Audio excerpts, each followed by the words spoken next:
Well, no problem. All right. So happy to see you again. Let me introduce once again. My name is Dr. Isha Farha Qureshi. And before my entrepreneur journey, I was working with cloud and infrastructure, platform and data center management with Hewlett Packard, Dell EMC, VMware, and then I took a turn to artificial intelligence like all of you, where you are more interested towards more innovative technology, right? But today, I'm not going to talk anything about the technology, but I'm going to talk about the global problem. And something then you know that the traditional financial services disrupted completely with the new technology, new innovation, AI in place, decentralized financial services, blockchain, cryptos, and whatnot.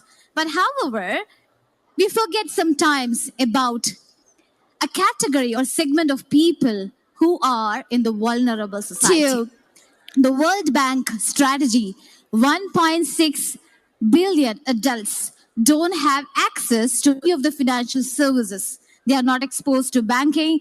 They don't know what is loan. They don't know mortgages. They are not covered for their insurance, for their health if they undergo any kind of disaster, loss, or theft. The majority half is coming under richest segment, which is 60%. Can you believe this fact? Let me introduce you to a beautiful word called Jivitam. It's an Indian word. Or Money.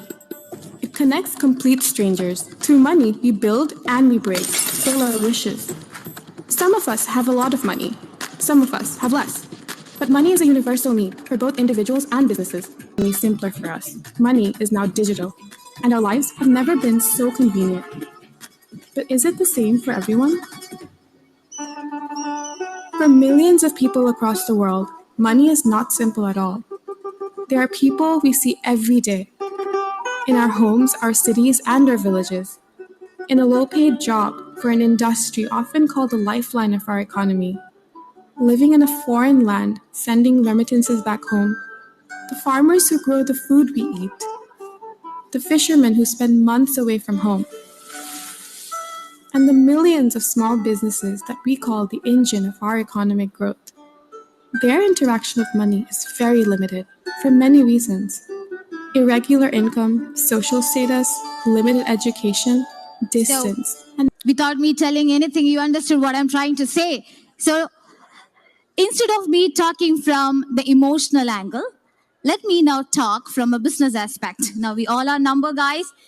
We may drive more with the numbers and the dollars. Look at the market opportunity.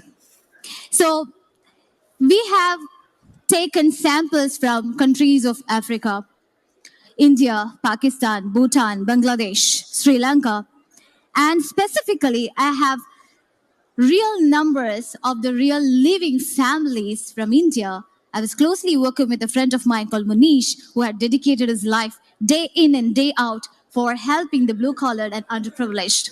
So look at this market opportunity which I'm talking here. 2 billion plus.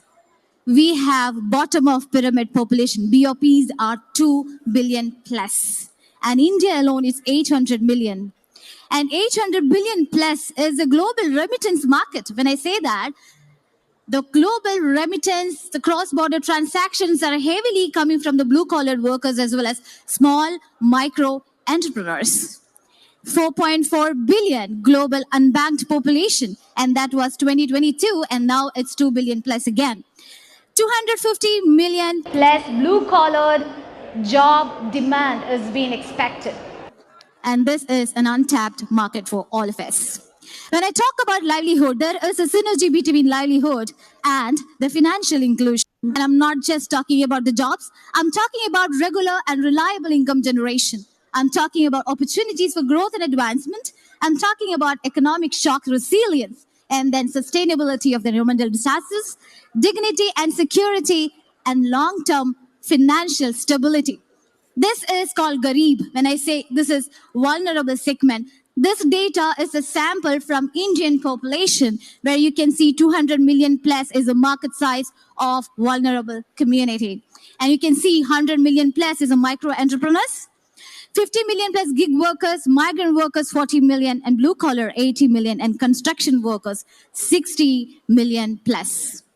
And youth. the dropped out students, 60 million plus, farmers, 120 million plus market size, naris, which is women, which is 150 million plus market size. And now why the underprivileged population or vulnerable segment act as our economic engine for the local economy, which in turn contributes to the national economy and contributes to the global economy.